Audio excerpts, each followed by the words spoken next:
ويلا تنينا وبيك الله بنبيسو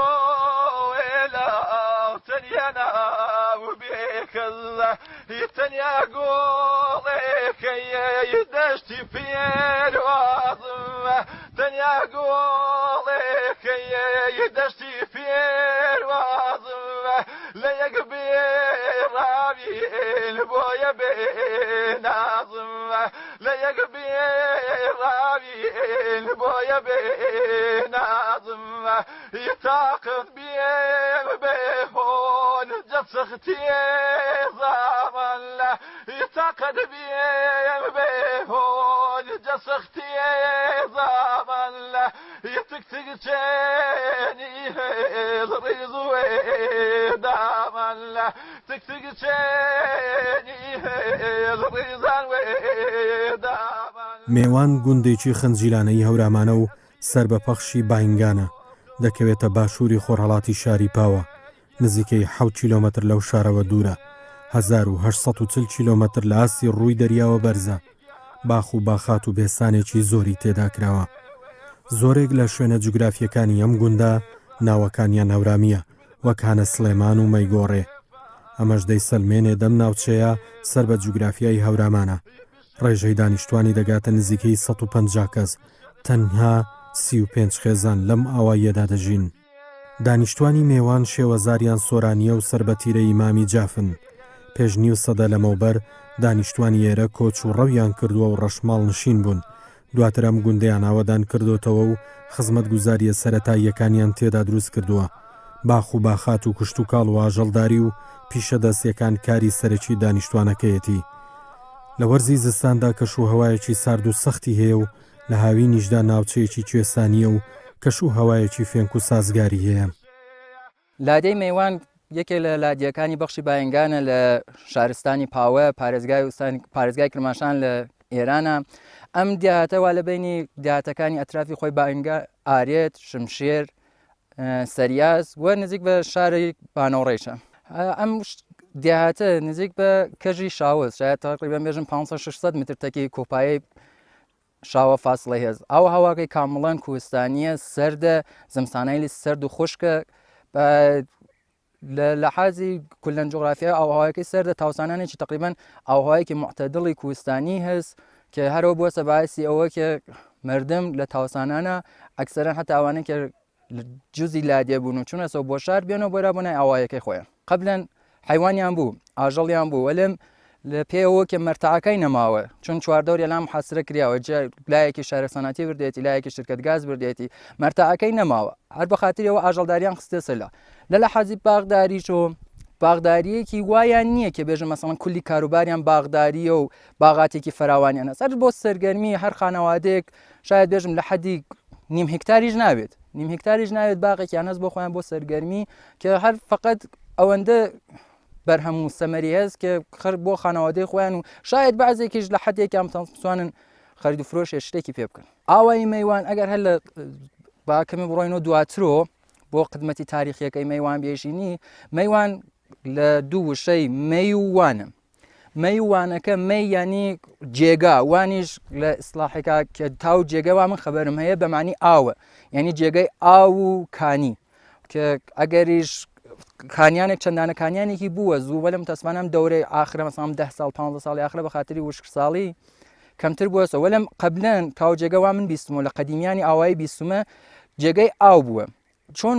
میوان قبلەن وەکو گوزەرێکی فەسڵیوە تایفەی ئیمامی هاتنە لێرا یەکلاقێکیان کردووە و دوای ئەوە بێجیان هێشتوەڕینە تقریبا تا حدودی شاید بێژم 100 ساڵ شاید کەمتریش 80 ساڵ پێش ئیتر هاتن لێرا بە عنوانی یەکجانشینی لێرا یەکجێ بوونەسە و ئەم دیاتیانە تشکیل داوە الآن ئاوایەکە بێژم بە جەمعیەتی ئەوە کەوا لە لێرە نیشتە جێبوونە شاید 33 خانەوار 34 خانەوار نەهایەتی 140 نەفەر 150 نەفەر جەمعیەتی بێ شاید کەمتریش وەلی مەسەڵەن بۆ ئەوە بێژی گوستەردەگی جەمعیەتی ئەوانەوانە دەرەوە هەمانە مەسەڵەن کەسانێک کەس لێرا باخیان هەست ماڵیان ها لە پاوە یا جوانڕۆ یا ئەمناتر کە بە فەسڵی تاوسان تێنەوە بۆیرا هاتوشوی عێراکەن و کەمە جەمیەتەکەیشێتە سەرترەوە ئەم تایفەکی ئەلان ئەم جەمیەتە حاڵی حاضرە کە لە ئێران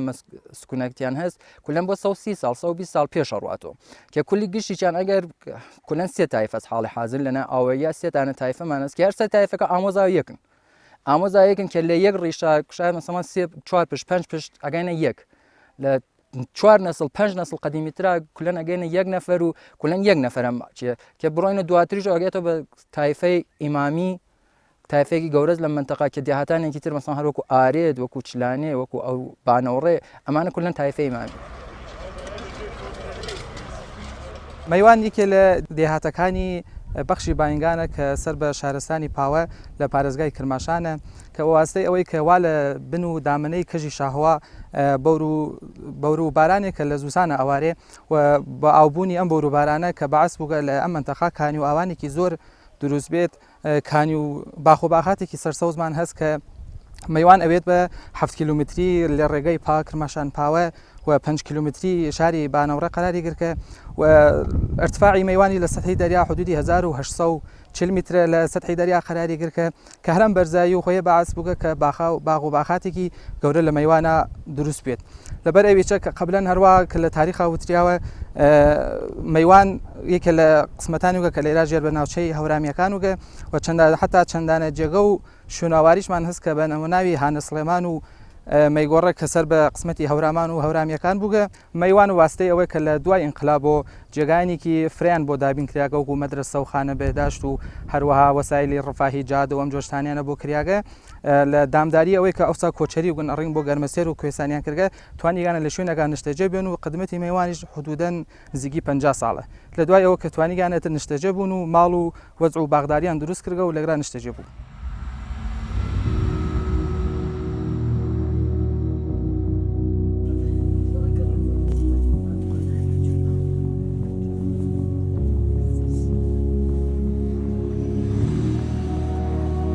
پازدە ساڵ لەمەوبەر خولێکی فێرکاری چنینی کلاش بۆ ژنانی ئەم گوندە دەکرێتەوە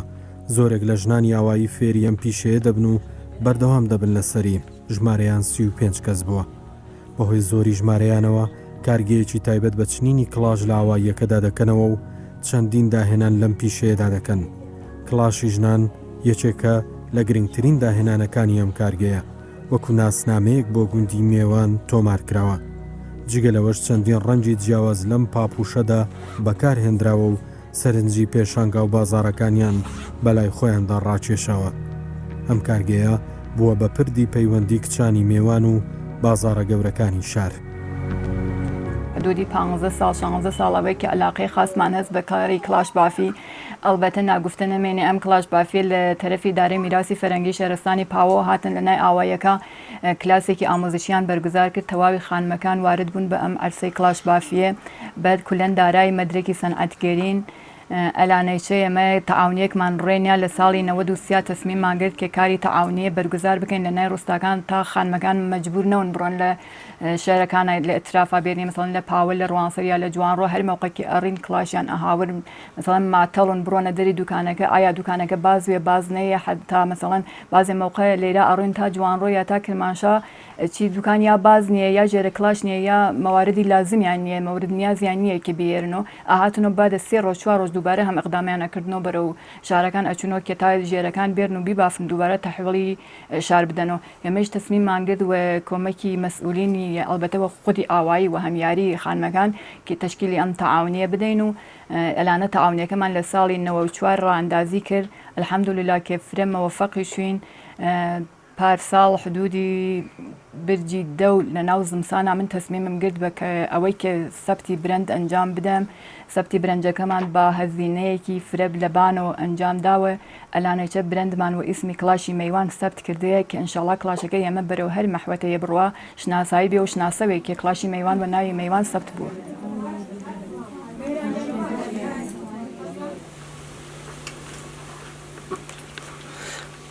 حقيقة من أول جار وقت إقدامم کرد بە شرکەتی تەعاونیەکە مثلا سەبتی شرکت بکەین هەمووی مەسئولەکان پیانە وتین دانیشە بۆ خۆت کە خەریکی چیت ناتوانین تەعاونیەکە ئیدارە بکەی وەختی زانیان ئەتوانین ئەم تەعاونە ئیدارە بکەین و هەمەتمان هەست خلاصە کۆمەکیان کردین هەم لە فەرمانداریان میراث فەرەنگی هەم حتا خودی ئوستانی کرمانشا گشتیان کۆمەکیان کردین و وتیان وەختی ئەم خانمانە کولەن فعالن و لە کاری کلاش بافیا علاقەی خاسیان هەست با ئەم ڕووستا دەست بە دەستی یەک بدەین ئەم ڕووستا سەبتی ملی بکەین یانی ڕووستای میوان ئەوڵین ڕووستایەکی زەنانی کلاش بافەت کرد لە ئێرانە سەبتی ملی بووگە ئەلانیش برندەکەشمان هەروایە ئەوڵین کلاشێکی دارای شناسنامە و سەنەدە کلاشی میوانە حقیقەت گەرەکەی هەمە چون کارەکەمان شاید بێژن مەسەڵەن خاسیژنەیە وەلی دقەتی فراوانمان کردێ لە نای کارەکانمانە ئەو هەرەکەش و ئەڕێ یەکێ جفتێ دوو جفتی بردێ هاتکەسە سەدها جفتی بردێ ئەمە ئێستا کارالی سادراتیشمان شروع کردگە حتا گەردشگەرانی خارجی تێن لەم ئۆتاقە بچکۆلەی ئەمە لەم کارگامانە بازی دەکەن و خەری دەکەن بعد کاری ڕەنگی کلاشەکەیشمان وات دەست پێ کرد حقیقەتەن من ئەوڵێ کلاشی ڕەنگیمان نەبوو فقط کلاشی سفیدمان بوو بعد وتم کلاشی ڕەنگی کێ فرد خانمەل وە تەرەفی خۆیان جەزبەکات بۆچی نەڕێن کلاشی ڕەنگیش دەست پێ بکەین من موقعێکی کلاشی ڕەنگیم دەست پێ کرد و شروع کرد بە کلاش بافی گشتی مردم وتیانە پێم تۆ خەریکی سنەتشکەنی ئەەکەی چونکە کلاشی سفید ئەوڵ هەر جیاوازگەکە کلاشی سفیدێ بۆچی ئەلان سنەتشکەنیتان کردێ وتم خۆ هەر سەلیقەیە نییە هەر کەسێ من بابی دڵی خۆی کارەکە من سفارش تەحویڵ ئەگرم سفارشی تەحویڵی مردم ئەدەم وەخاتری ئەوە کە ئێلان کارە کلاشە ڕەنگیەکەمان جێکەوتێ و فرێش خات جێکەوتێ ئەلان سفی ڕەنگیەکان لە سفیدەکان فروشیان فرە باشتر لە کەوشی سندەل گرفتە تا کەوشی ژنانە ئەلان زەهنمان بە تەورێکی فعال بووگە هەر کەوش و مدڵێ بوێنین تەرحەکەی تەڕاحی ئەەکەین من ئەلان لە نەمایشگای بینەلمەلی تێرانەوەم چەند ڕۆژێ هەر مدڵ کەوشێکیانە هاور بووم تەڕاحیمە کرد مەسەڵەن تەرحەکەیانەدا خۆم ئەلان خەریکم لە حاڵی بافتا بافتی ئەدەم بۆیان و ئەینێرم بۆیان هەر ئەو مەسەڵەن ئەو چتانە باعث بووگە کە هەر کەسێ ئیدەیەک و تەرحێکی خاصی هەست بێت ئەو تەرحێ سوارش باتە من ڕەوانەی بازاڕێکەکەم و تەقدیمیشان ئەەکەم هەرەوە باعث بووگە کە مەسەڵەن بازاڕەکەی ئێمە هەم فروشی خاصی هەم ڕەونەقی فراوە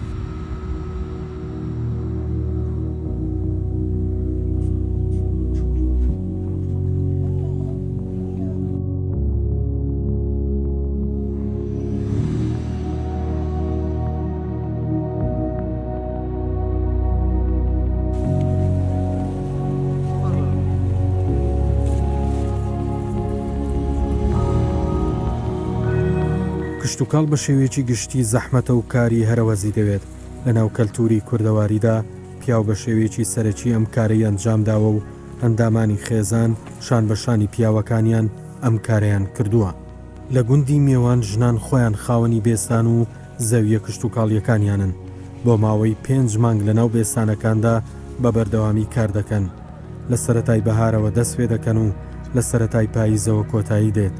کارەکەیان تایبەتمەندی وەرگرتووە و ناوبانگێکی باشی دەرکردووە ئەم کارش دەرامەتێکی باشی هەیە و لە ناو بێستانەکاندا ساغی دەکەنەوە و کڕیاری دیاریکراویان هەیە بە شێوێکی سروشتی بێستانەکەیان بەرهەم دەهێنن خۆیان دوور دەگرن لە پەیینی چیمیایی و دەرمانە زیان بەخشەکان ئەمەش جێی سەرنجی کڕیارەکانیانە زۆرترین بەرهەمی بێستانەکان لە تەماتە پێکاتووە و وەک خواردنێکی سەرەکی و ڕۆژانە بەکاردەهێنرێت من 15 ساڵی نانی چی میوانەنێ کشاوەرزی کردوونە و ئیجارەم کردن تەماتێنێ و خیاری و بانجانی و کوولەکێ و فلفل و ئاوەختە جاڕوێ و ڕۆژیار پرسێ و سۆزی و یعنی شاگل کەرمێ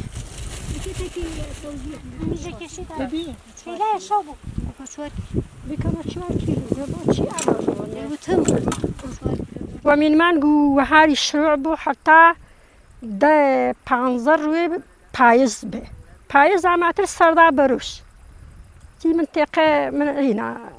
السردا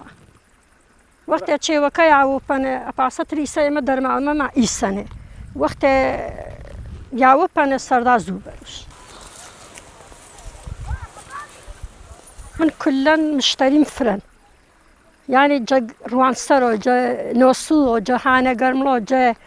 اي منطقة قل باين قان قل ما يعلم تشون سانا تشتري العلاقة مكبوها هلا من عليه تعالى كشاورزي دامداري وقا الانش ك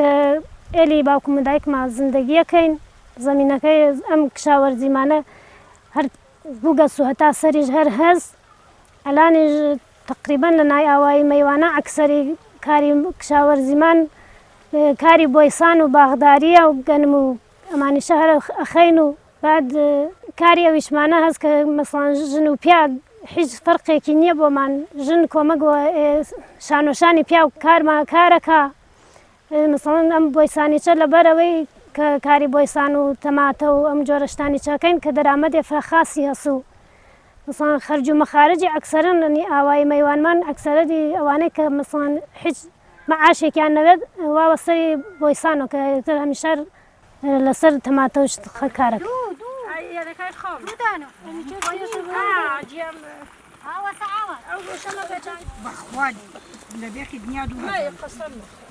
تۆمی تەماتەکە کە ئەیگرین لە فەسڵی تقریبەن دوای عیدا لە دوای عیدا کە شروع زەمینەکەی بۆ ئەکێڵین و تۆمەکەی داخین وەختی تۆمەکەمان داخست وردە وردە ئاوێرین تاکینە شەتڵەکە گەورەوێ شەتڵەکەی کە گەورە بوو ئیتر زەمینەکەش ئەکێڵین بۆنی قسمەتی تەماتە و شتەکە ئەو مۆقع گۆلەکانی هەڵەدەین و تقریبەن لە فەسڵی برجی سێوە ئەو لاوەی تر برجی 2.5-3 شروعەکەینەوە تەماتەکردن دەوری حدودی 1 مانگەوە کە پێ ئەگەیەت و ئیتر قابلی بەرداشتەوێت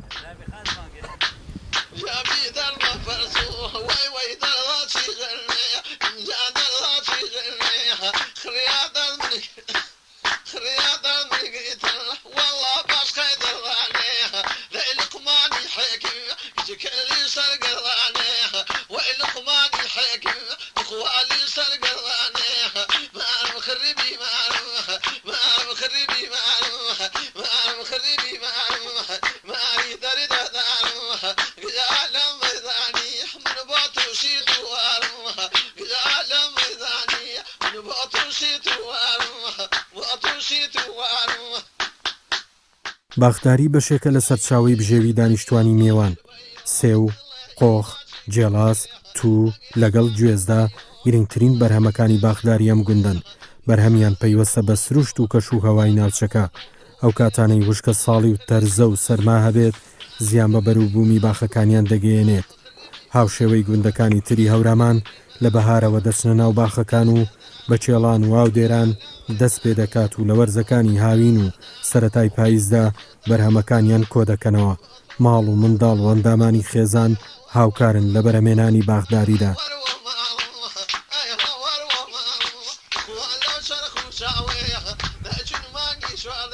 ئێرە منتەقەیەکە یەلی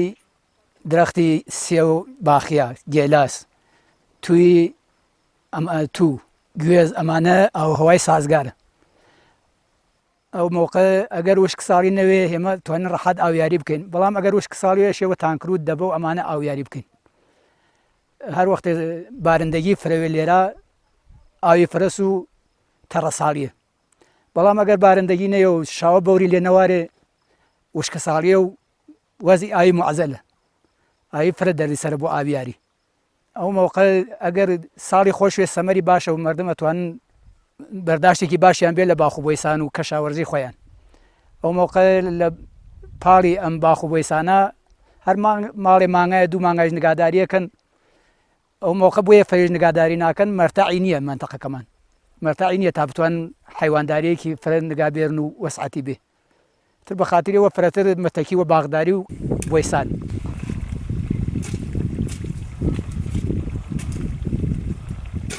وڵا بەستگی وە ساڵە ئەگەر ساڵی خۆشوێ ئەرە وڵا خەرج مخارجەدا بەڵام ئەگەر ساڵی خۆش نەوێ نەوەڵا مەسەڵەن سەرمازەدەگی بێ تەوەرگ بێ سەیل و لافاو بێ ئەمانەی تر ئەگەر ئەمە بێ ئەمە باعیسی زەرەری باغات و سەمەر ئەو سوورەتە نایەتە ناو بەهار ئەوەڵی وەخت دەشێزە یەکە بکێڵ و ئامادەی بکەی و بنێ درەختەکان بکەنی و ئەگەر وەها نەکەی ئەو درەختە هیچ ڕەونەقێکی نییە و تڕقی ناکە و ڕشتی نییە حتممە ئەشێ بیکەنی و ئامادەی بکەی وە تراکتور و وەگا و ئەمانە بیکێڵی و ئامادەی بکەی و ئامادەی ئاویاری بکەیت ئەگەر ئەم کارە بکەی ڕەونەق و ڕشتێکی باشی ئەگەر ئەو کاری چەندەکەی درەختەکە هیچ زەعیفەیەت و هیچ بەرهەمێ نایارێتە بەر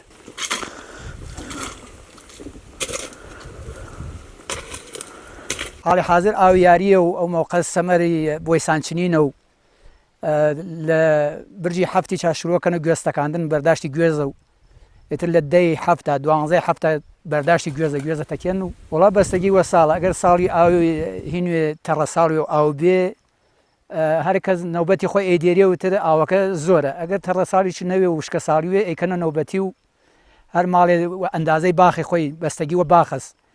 ماڵە مەسەڵەن 4 ساعت ماڵە 10 ساعت ماڵە 15 ساعت ئاوینە ئەیکەنە نەوبەتی و ئاوینی بۆگرن میرایی بۆگرن.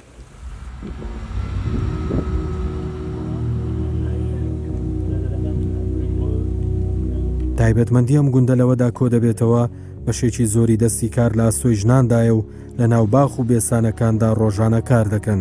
هەروە هەموو دانیشتوانی ئێرە سەر بەیەک عەشیرەتن و هەمویان بە خزمایەتی بەیەک دەگەن.